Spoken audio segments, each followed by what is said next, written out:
Welcome to Hard Talk. I'm Stephen Sackett. When it comes to populist politics delivered with menace, no one does it quite like Rodrigo Duterte, elected president of the Philippines a year ago. Since he came to power, around 7,000 people have been killed in his war on drugs crime.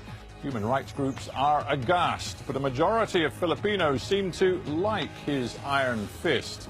My guest is one of the president's fiercest critics, Senator Antonio Trillanes.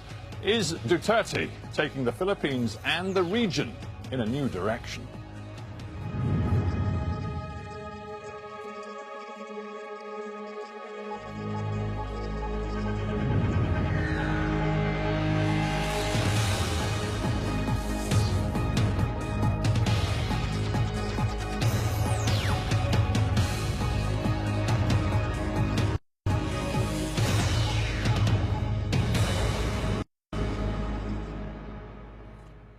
Antonio Trillanes in Manila, welcome to Hard Talk.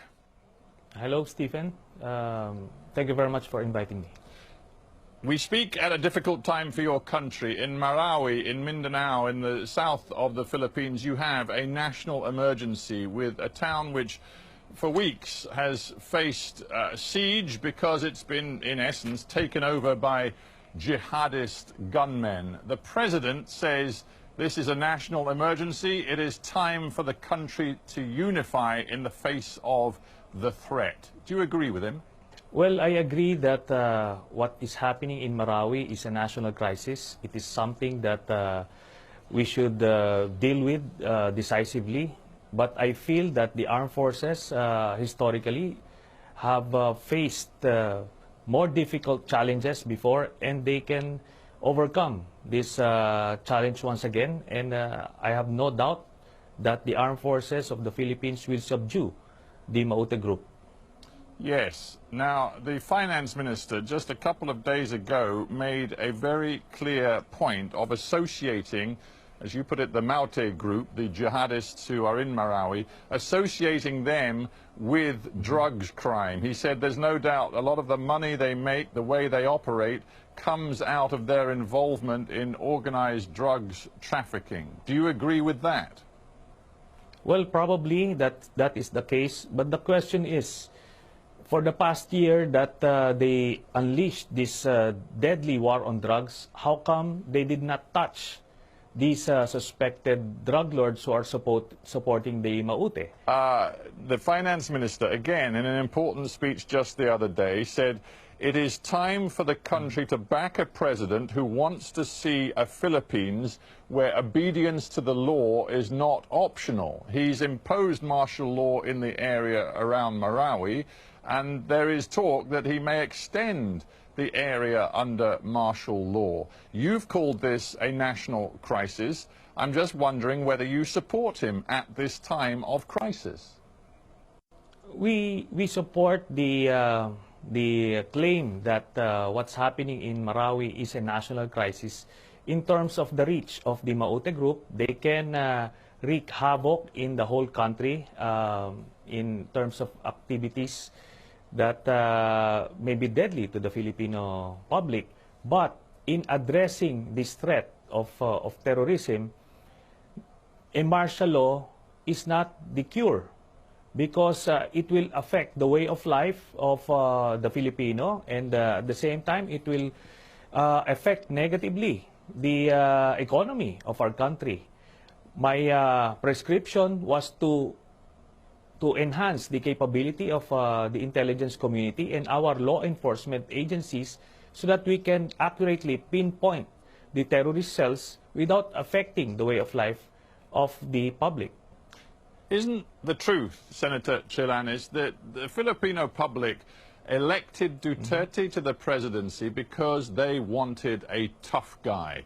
They wanted a guy who could impose order on the Philippines. And if one looks back at the situation when he took over, the Philippine Drug Enforcement Agency stated last year that 92% of districts in Manila, for example, were affected by drugs, the overwhelming drug of choice being crystal meth. your country was in a parlous state. Drugs crime was at the center of it, and that is why Duterte was voted in to deal with it. Yes, he created actually his own crisis. Let me just go back to that premise. 98% of the districts in Metro Manila, but for the whole country, only 27% of the barangays, as we call it, are affected or influenced by illegal drugs. And in terms of national statistics, we only have 1.8% of the population that has used illegal drugs. Most of it are marijuana, compared to the global average of 5% of the population. So in fact, our drug problem is not as bad as it seems. While we agree that it should be addressed, but it is not the primary or the only problem in our country. Are you a Democrat, Senator Trillanes? Yes, I am from the Nationalista Party. No, I didn't mean in terms of party affiliation. I just meant in terms of your commitment to democracy. Because it seems to me fairly clear that Duterte, whatever you think of him, was straightforward with the public. His platform was quite clear. I'm just going to give you one quote from his campaign. He said, "Forget the laws on human rights. If I make it to the presidential palace, I will do just what I did as mayor in Davao. You drug pushers, you hold up men and do nothings, you'd better get out because I will kill you. I'll dump you into Manila Bay and I'll fatten all the fish with your bodies." That was his platform, and he won a clear victory. Yes, but during the campaign, the public just thought that this is just rhetoric to make the campaign speeches more dramatic. And we have a set of laws. It doesn't mean that he said that during the campaign and he was voted into office just the same. It doesn't mean it will give him the license to kill our own people. He should still be made accountable for his actions outside the law. Do you think his war on drugs is working? Definitely not. As I mentioned, only the poor people, suspected users and drug pushers are being killed. Running total at least would be more than 9,000 already. But he has yet to touch the big-time drug lords, which are already mentioned in the list of various law enforcement agencies. It's not easy for me to judge, but looking at the comments made by members of the public in Manila to news agencies, they're saying things like, the streets are safer now. Here in the Philippines, we needed a ruler with an iron fist. These are quotes from the general public. That seems to be the mood. The ratings for Duterte still remain high, 75% approval rating. I'm just wondering whether your comments, which are constantly negative, are out of tune with ordinary Filipino opinion. Well, the numbers that you mentioned are the latest numbers way back in March. But if you look at where his numbers were when he assumed office, it went as high as 92%. So in less than a year, it went down by 17 percentage points. Well, and I believe but believe me, Senator, if a Western politician could command 75% approval ratings, they would regard that as the happiest day of their life, believe me. Well, I agree. But the issue here is the bulk of the Filipino public are not really aware of what's happening on the ground. It's the propaganda machine of the Duterte administration is very, very effective. And bulk of the Filipino public are just busy with day-to-day living that they don't really get to know the magnitude of the damage that Duterte has done. That's why historically in the Philippines, the popularity ratings go down as the information have radiated to the general public. And I believe the numbers would continue to go down as they know more and more about the real situation. Right. Well, talking about the real situation, you personally seem very committed to trying to bring legal action against President Duterte for his past actions, particularly going back to his past actions, particularly going back to his long time as mayor of Davao in Mindanao. Now, is it indeed true that you are still offering your help to an individual called Arturo Lascanas, who worked in the so-called death squads that were operated in Davao during the time of the now president's running of the city? There's some confusion about whether you personally have intervened to safeguard Mr. Lascanas. What's the situation? I assisted Mr. Lascanas when he appeared in the Senate. We provided security for him while he was there, while he was testifying.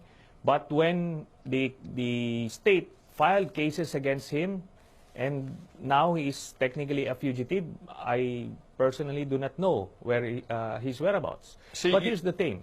We already have a witness that would testify. Yeah.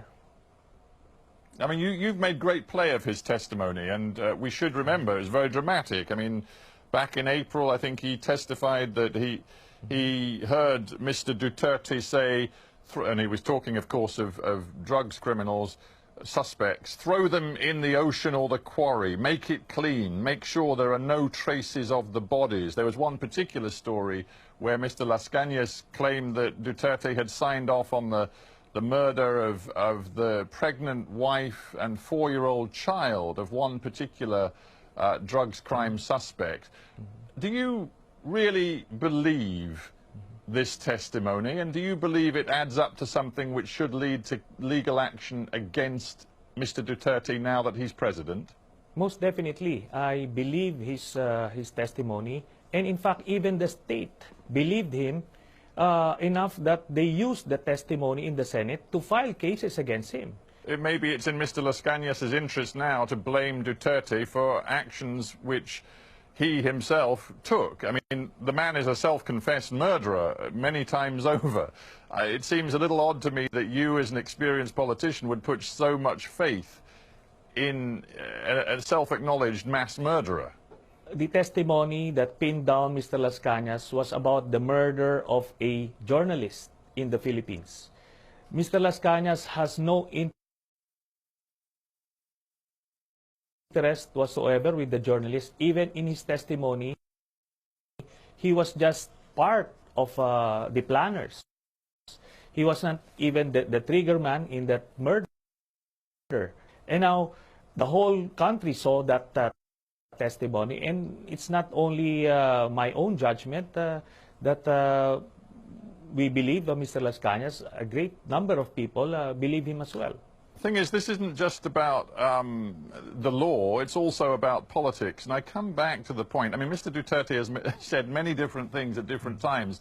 In a sense, one could compare him in that way in which he is difficult to pin down to, you know, other prominent politicians of our time who use Twitter to send different messages at different times. But the point about Mr. Duterte is, in May 2015, for example, he said, "Am I the death squad?" It's true. That is true. So again, he has put his own record in front of the Filipino public, even to the point of discussing his association with death squads. And the Filipino public decided this was the man to clean up your country. So in political terms, it seems to me you're bashing your head against a brick wall.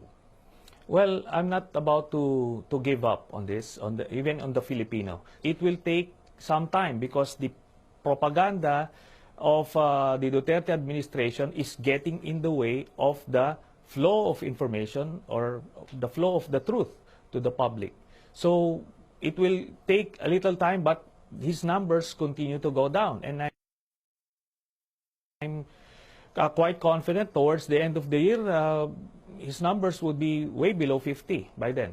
Yeah, I asked you earlier if you were a Democrat, and I think you feel you are, but let's look at your track record. Yes. You twice tried to mount coups against an elected Filipino president. In that case, it was Mrs. Arroyo. Back in 2003, You had an abortive coup attempt which lasted, well, let's face it, only a day. It wasn't very successful. And then even more, to many Filipinos, even more sort of pathetically, you made another attempt to get her out in 2007, and you ended up in prison for best part of 7 years. Are you thinking that a coup is a legitimate response again to the Philippines' current political situation? Definitely not. I believe we have enough remedies for a problem like Duterte. But let me just go back to that premise. Gloria Macapagal Arroyo assumed power back in 2001 through a coup. They tried to cover it up with some semblance of constitutionality, but we know for a fact that she assumed power, assumed office via coup. Now, Duterte, in Duterte's case, we have, as I mentioned, legal remedies within the Constitution and even part of the international laws like the ICC that we can resort to resolve or rectify this anomaly that is Duterte. Yeah, well, okay, so you say no coup on this occasion. We'll use the law. You've already been involved in the filing of an impeachment complaint. That was rejected by the Justice Committee of the House of Representatives, so that appears to be going nowhere.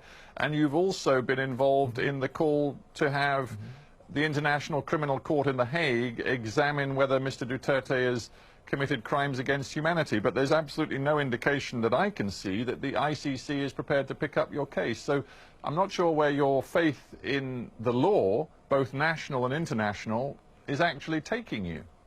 Well, I'm quite confident that the ICC would take up the case because it falls right at the center of the essence of the ICC. And probably by in a few months, we'll see some developments. Now, as far as the impeachment is concerned, next year, we can also, again, file an impeachment case against Mr. Duterte if we still have a democracy by then. Because I believe Duterte at some point will install a revolutionary government via martial law because that's the only way, that's the only kind of governance that he knows. As you mentioned, in Davao City, he ruled like a tyrant, a king, a whimsical king at that. So that's the world that he lives in. That's why he can't deal with active members of the opposition. He cannot deal with the objective media, both local and foreign media. Do you feel safe, Mr. Trillanes, saying these kinds of things, given what you also say about Mr. Duterte's style and character? Well, there are things that one must do as a public servant, and this is not the first time that I went up against a sitting president, a sitting vice president, and a very powerful Senate president. So I believe I'm just being consistent regardless of the dangers that I could probably face. Well, yeah, you spent 7 years in prison. You thinking you might be spending a few more years in prison before too long? Probably. The minions of Duterte have been trying to fabricate cases against me, but so far nothing has worked. You're talking to me from Manila, and there is no doubt that in some ways Duterte represents a movement in the Philippines to change the way politics works. He's talked about imperial Manila. He says the country has never been governed by people who really have the best interests of the poor and the disadvantaged at heart. And in particular, he says the country's never been governed before by someone from Mindanao who is not obsessed with looking after the elite and the oligarchs based in Manila. He has a point, doesn't he? If you look at his economic program, he is committed to a radical poverty elimination program, which is going to raise up the poorest Filipinos, particularly in those neglected areas in the south of the country, and that appeals to many people. Well, that's the campaign rhetoric. But 1 year from his election into office up to this point, he has yet to actually come up with an economic program for the poor. And in fact, he has been killing them. So he can never say that he feels for them and he wants them to succeed. And feels for them and he wants them to succeed. And even Duterte himself admits that he doesn't know anything about the economy. And his economic managers have come up with this ambitious economic program that is hinged on a tax reform program that is basically inflationary and therefore anti-poor. So more or less, we know that the situation here in the Philippines, that the tide is changing, and I feel it. Even though I am very vocal against Duterte, I don't even fear for my safety as far as the ordinary Filipinos are concerned, because a lot of them are starting to agree with what we have been saying. Okay, but look, the country's growing at pretty much 7% a year, which in the West would be regarded as a wonderful achievement. The World Bank says it expects that growth curve to continue at least through 2019. Mr. Duterte's done deals with Chinese investors, which suggest $15 billion worth of Chinese investment is coming into your country. He's been crowing about the way in which, by realigning the Philippines in terms of its diplomacy and outreach, it is now great friends with China, with Russia, and still has, of course, the security relationship with the United States. In a way, Duterteism appears to be working for the Philippines. Well, on paper, as I mentioned, it may appear so. But let me just talk about the much hyped 15 billion or 24 billion deal with China. It's basically official development assistance. It's a loan that is again hinged on the passage of the tax reform plan, tax reform bill that the economic managers of Duterte are pushing. But we in the Senate do not have any plan of passing it because it is again inflationary and anti-poor. So we cannot afford to give additional burden to the public. And the public appreciates that. Yeah, what you didn't address was my point about the economic success. You have a 7% growth rate, which is going to continue. And I just, as a final point, put it to you that for all of your fears about what Duterte means for the Philippines, right now, viewed by many ordinary Filipinos, this guy is doing a decent job. Well, that will change. As I mentioned, once more information will reach the ordinary Filipino, they will change their impression about Duterte. I've seen it happen before. It may take a little while, but it does happen. Now, regarding the 7% GDP, well, it's happening despite of Duterte. It is fueled mostly by the remittances from overseas Filipino workers, and that has been the case all these years, at least the past decade. So he cannot solely take credit for anything at this point in time. And in fact, he promised to restore law and order, but the Philippines now is more chaotic today than when he first entered into office. Okay, that's a fact. Yeah, we have to end there, but I thank you very much, Antonio Trillanes, for joining me from Manila. Thank you.